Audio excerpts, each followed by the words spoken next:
So, ayan nga, dumating na yung in-order natin na Dubai Chewy Cookies from Sweet Creations. So, this one is 4 pieces, tapos 480 pesos siya.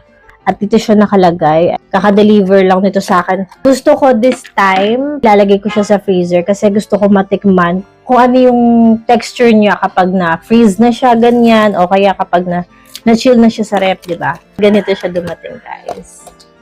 Ayan. Amoy na amoy ko na agad yung cocoa. Ay, mas malaki to. Oh. Mas malaki siya.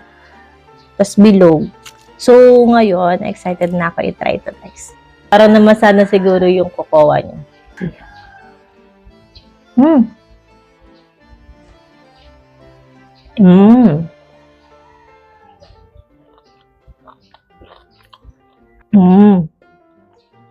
Ang kapal nung pagka-mallows niya.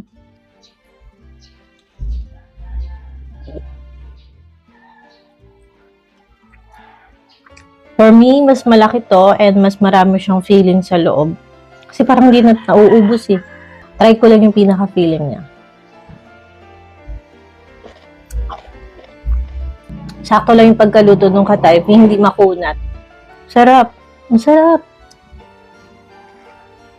Ang sarap, guys. Chinek out ko lang siya dito sa TikTok. So, kung nagka-crave kayo ng Dubai Chewy Pistachio, andyan lang sa yellow basket. Ngayon yata out of stock sila, pero mag-abang na din kayo, guys. Kasi sulit na siya for only 480.